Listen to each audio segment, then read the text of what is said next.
আমাদের দেশে যারা প্রচলিত রাজনীতি করে তারা সেকুলার রাজনীতির দোহাই দিয়ে কাদিয়ানীদেরকে অমুসলিম ঘোষণা করতে চায় না। তাদের কাছে আমার প্রশ্ন, সেকুলার রাষ্ট্র আর গণতান্ত্রিক রাষ্ট্রের শুধু কাজ অমুসলিমদের স্বার্থ রক্ষা করা, আর দেশের প্রকৃত মালিক যে মুসলমান, যাদের ট্যাক্স আর ভ্যাটের টাকায় সরকারের মন্ত্রীদের গাড়ির পেট্রোল জ্বলে, সেই মুসলমানদের মৌলিক দাবি আদায় না করা হয়, যেই সংবিধানে সেই সংবিধানও মানি না, সনদও মানি না। প্রিয় বন্ধুগণ, খাতমে নবুয়তের জিহাদ সবচেয়ে বড় জিহাদ, খাতমে নবুয়তের আন্দোলন সবচেয়ে বড় আন্দোলন। আপনারা আগেও শুনেছেন, রাসূলুল্লাহ সাল্লাল্লাহু আলাইহি সাল্লামের জামানায় 10 বছরের যুদ্ধে ইসলামের পক্ষে এবং বিপক্ষে মোট মানুষ নিহত হয়েছিল 1018 জন। আর সিদ্দিক আকবরের জামানায় মুসাইলামাতুল কাজ্জাবের বিরুদ্ধে যে অভিযান হয়েছিল, সেই যুদ্ধে হাজারের উপর সাহাবী শাহাদাত বরণ করেছিলেন। যুগে যুগে মিথ্যা নবুয়তের দাবিদাররা যখনই এসেছে, উম্মতের মুসলমান তরবারি দিয়ে ফায়সালা করেছে। ইসলাম পরিপূর্ণ হওয়ার হাজার হাজার বছর পরে ইংরেজ আমলে এক শয়তান, ইংরেজদের পা চাটা গোলাম মির্জা গোলাম শয়তান কাদিয়ানি নবুয়ত দাবি করেছিল। তাকে আমি গোলাম আহমদ বলি না, কাফের কখনো গোলাম আহমদ হতে পারে না। কাজ্জাব কাদিয়ানি ছিল গোলাম শয়তান কাদিয়ানি।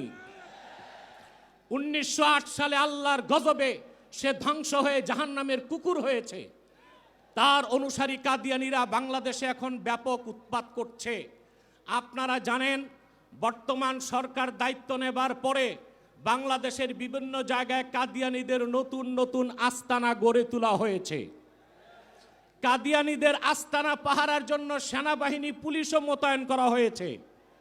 যদি তারা সংখ্যালঘুই হয়ে থাকে, তাহলে তাদেরকে সংখ্যালঘু ঘোষণা করতে সমস্যা কোথায়?